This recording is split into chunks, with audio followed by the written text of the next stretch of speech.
What's up, everybody? We are now only 2 weeks away from the Leaving the Theater live show, and I really hope to see all of you there on February 11th at the Miracle Theater here in Washington, D.C. The theme is Love on Screen, and we'll have a night of comedy, storytelling, and discussions of love in all of its forms in television and film. Tickets are currently on sale, and the link to them and details about the night are available in our show notes. So you probably know by now, but we have one discount code left, and it's only available to members of the Patreon. That discount is 50% off, and that's available until we sell out of tickets. I've posted the discount code in Patreon, so if you'd like to join, that link is also in our show notes. All right, for today's review, we're featuring a guest making their show debut, and there are panelists that will be at the live show. We had a great time seeing today's movie, which is Missing. I'm Ronald Young Jr., and I'm leaving the theater.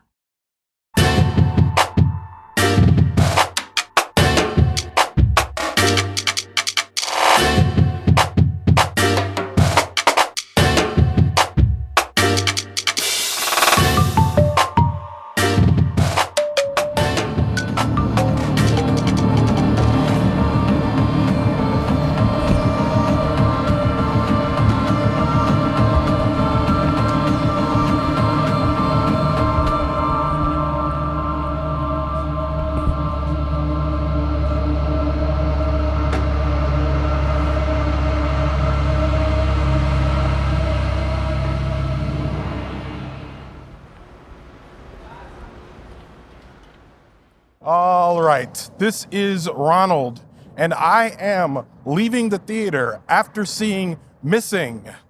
Missing, written and directed by Will Merrick and Nick Johnson, starring Storm Reid, Joquim de Almeida, Joaquim de Almeida, Ken Leung, now I'm gonna mess up everyone's name, Amy Landecker, Daniel Henney, and Nia Long. For a complete cast listing, as usual, you could go to the link in my show notes. I am not here alone. Oh, hi. I am here with Daisy Rosario. Daisy Rosario. That name might sound familiar to those of you that have been paying attention. My friend and colleague, we just saw Missing together. Let's go down this way. Yeah. We just saw Missing together. This is a movie. It is from the Searching universe, for those of you that have seen it. In Searching, John Cho is looking for his missing daughter, and it is a movie that is entirely played out on his computer screen and through his phone and through his technology. This is a standalone sequel wherein Storm Reid is searching for her mother, who is missing. Entire movie, again, plays out on her Mac computer. And yeah, that's pretty much the plot of the movie. That is. Daisy, what did you think? I enjoyed watching it. I don't know that I'll ever need to see it again, but I really enjoyed watching it, which honestly, I didn't know what it was. Yeah. I did not know what it was at all. I enjoyed Searching, and part of what I really enjoyed about Searching was just like how technically well done it is. Like, they do a good job of really making it seem seamless, the way that they're like shooting through the screen, and everything seems very realistic, and they did a great job with that here too. So I was immediately pulled in. And I guess similar to that, besides the fact that they're looking for someone, like, the cast is really good, you know? Like, I mean, it's not a great movie, but it's definitely like worth a watch. It's enjoyable. Yeah, I feel the same. Like, admittedly, this is the second time I've seen this movie. Okay. And I saw it the first time, and I missed the first 30 minutes of it. Oh, Yeah. dang. So watching it this time, I'm like, okay, this is a complete movie.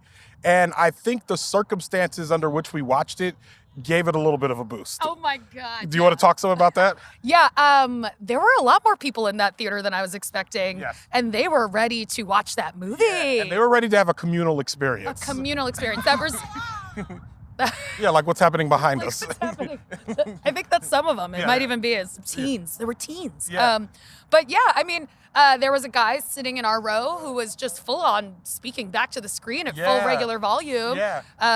Caught a glimpse of him on the way to the bathroom at the end of the movie, by the way. He had a weird mustache. Okay, that makes sense. Which makes sense. But yeah, I mean, in terms of like a thriller, you know, there's this mystery happening. I mean, I just really still can't get over kind of how impressive I find their technical skill, in the sense of the way it's alive on screen, the way you're watching everything that's happening through the screen. I mean, there's not moments where you're cutting to, a regular shot. Like, they always are justifying the view that they're taking in terms of, like, the literal, like, point of view of which camera or which app or whatever.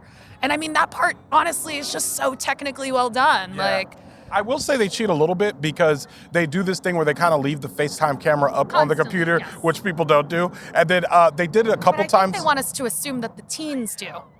Yeah, and you know what? And now my immediate question is, if there's any teen listeners to leave in the theater, is this something that y'all do? Because that feels unsafe. That does feel very unsafe, which actually the movie shows that it's unsafe. Yeah. But yeah, I mean, like, just really, like, Storm Reid is just, I enjoy Storm Reid. Yeah. Like, she's lovely and, like, she sells it. Yeah. And Nia Long is the mom.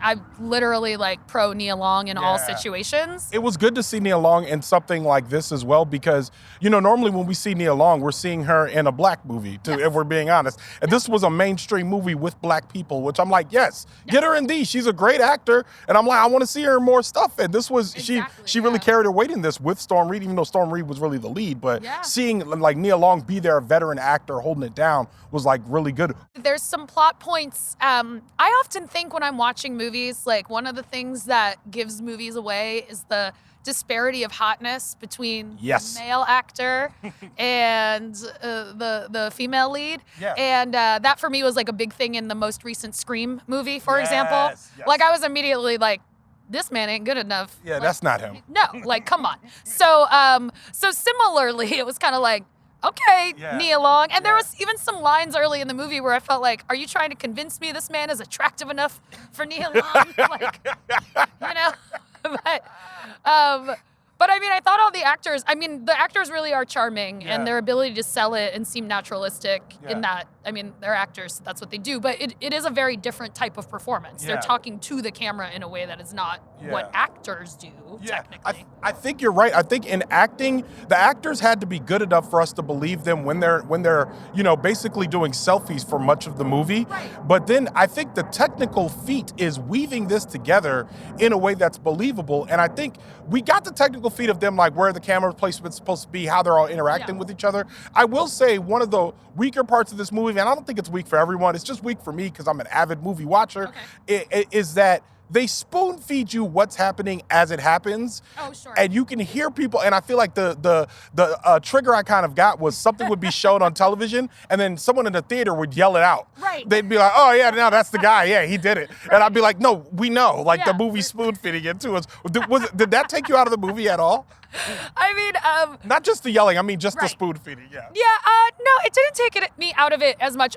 I think because in those moments, we're supposed to be learning it as she's learning it. Yes. If it were something where that was like being relayed later and they were doing that, then it would have felt more awkward. Yeah. But I think, again, like that's a testament to like Storm Reid and kind of like her selling of that in the moment. Because it is a lot like, she's her mom is missing. I almost said like she's searching, but that's the first movie. But like, Close enough.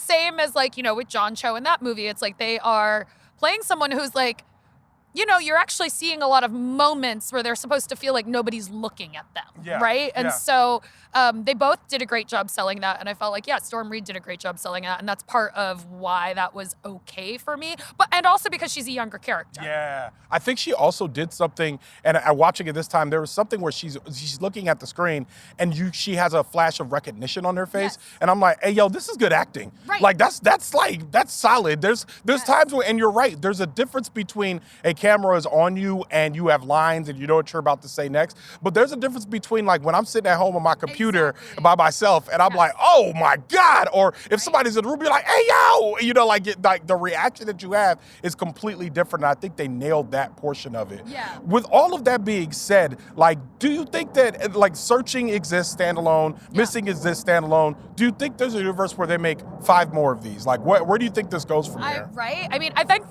that they can. I think they can keep making them if they can keep coming up with interesting stories. I mean, in the first movie, it's the adult looking for their child, which if I'm remembering correctly, as part of it is like he's not as tech savvy and Yeah. he's trying to understand these things. I did appreciate that this one changed that, and it's the younger person, and so there are certain Yeah. things that are very native to her Yes. about the internet, and you see her like working them out, but they also take the time to show it Yes. in a way that I like when she has to download an app. You know, Yes, they like, even yes. though they speed it up, they show that it's not like she saw that there's a thing and now she just clicks it and it's there. Like she has Yeah. to go through the process of downloading it, blah, blah, blah. Yeah. And they do it in a way that, you know, does take less time. But, you know, like at one point there, she's looking for the equivalent of a TaskRabbit Yeah. in a country that doesn't use TaskRabbit, but Yeah. she finds that version that they have, right? Yeah. And like, I like that they showed us the logic of that, considering what they're trying to show us all the time, right? Yeah. Like that, like I think that those other moments, like you're talking about, worked for me because they kept that same level of like, we're walking you through it up for most of it. Yeah. They did know when to speed certain things up. You Yeah. know, like I said, we're not watching like a full-on download of like a .dmg kind of situation, but like Not .dmg. .dmg, because that's what we saw. Yeah. But yeah, it was like I think like to me the consistency of that is part of what sells it overall for me. Yeah, I agree. I think they did it early on, especially so that we would know that she was tech savvy, and I think they did an excellent job of convincing us of that. Yeah. So I really enjoyed that portion too. With all of that being said, we rate movies on a 5-star scale here. Right. So out of 5 stars, what would you give this movie? I think this movie knows what it is, so I'm gonna go 4. Okay. Yeah. I like that. I like 3.75 Yeah. because I liked it and I would watch it again, and I would watch more of these. I would too. I will say there were just some parts of it where I'm just like, it just feels like they're solving the mystery fairly easily. Right, some of it. And I think that's where I'm just like, y'all are going, y'all just kind of like, you know where you're going. In terms of like good mystery films, I like things where they have to flash back and be like, you missed this. Right, this one doesn't do Yeah. that. It kind of like, it basically takes you step by step how to Yeah. solve it. But that's the only thing that kept it short of 4. And I will say in the circumstances in which we watched it with those people, it made me realize that this was a movie that's ripe to watch with your friends, your families, Oh, yeah. aunties, cousins. Everyone's going to enjoy like, oh, what's going on? Yelling at the screen. And when this comes on streaming, I think it's going to see like kind of new life in I a think lot so, of ways. too. Yeah. Yeah. So, I mean, granted, these people treated it like we were streaming anyway. So what difference does it make? So yeah. I think 3.75, I'm happy with a 4. I think either one works for me. Yeah, So- I will say, when I was in the bathroom, the teens loved it. Oh, yeah. The teens were like, that was amazing. It was so good. It was so well done. Which was like fun to hear, in part because it is very much obviously trying to show a teenager going through Yeah. like technology and how they interact with stuff. So, Yeah. you know, I mean, they got a good review there from the teens. Listen, if the teens like it, then, I mean, they're going to make 100 of them. We know that. Daisy Rosario, let me ask you a question. Yes. What are you doing on February 11th, 2023? Well, I'd like to think that I'm doing what every really smart person in the greater DC metro area is doing, which is I'm going to be at this really amazing show at the Miracle Theater in Capitol Hill. Starts at 8 p.m. Doors are at 7. Love on screen. Uh-oh. Theater live. Gonna be there. She's not just going to be there. You are one of our panelists. How do you That's feel right. about our panel? How do you feel about the scene that you're bringing? Any hints about what you'll be bringing? I know you don't have it nailed down yet, so you don't have to say what it is. But any excitement about what you'll be bringing? Yeah, I am excited. I'm excited about all the panelists. Like, they're just awesome people. Like, honestly, it's a great lineup. And Yeah. if I saw this lineup excluding myself, I'd be like, that's a good lineup. Yeah. I'm so happy to be a part of it. Would you still go? Oh, heck yeah. Okay, just wanted to make heck yeah. You're like, good lineup. I'm busy that night. No, I definitely would still go. I'm excited about all of the scenes, and in part, I'll tell you why.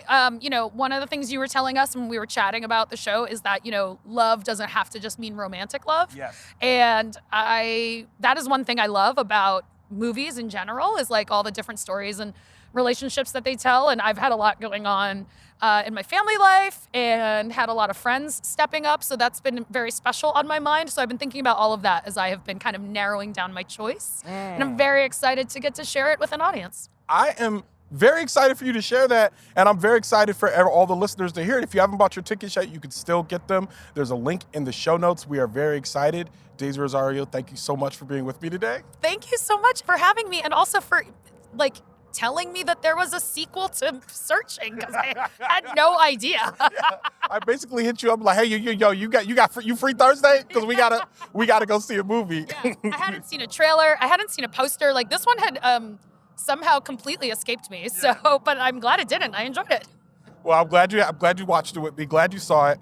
And with that, Leaving the Theater is a production of Oh It's Big Ron Studios. Thomas Tyra of Bias Studios mixes the show. Thank you, Tom. Show art from Heather Wilder. Theme music by the mysterious Breakmaster Cylinder. For more information about Missing or Daisy Rosario, check out our show notes. You can follow me on Twitter, Instagram, and TikTok at Oh It's Big Ron. That's at OHITSBIGRON.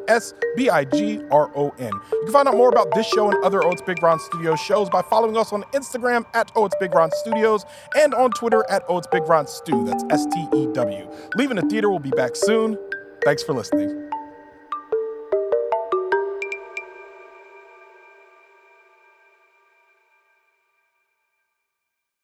All right.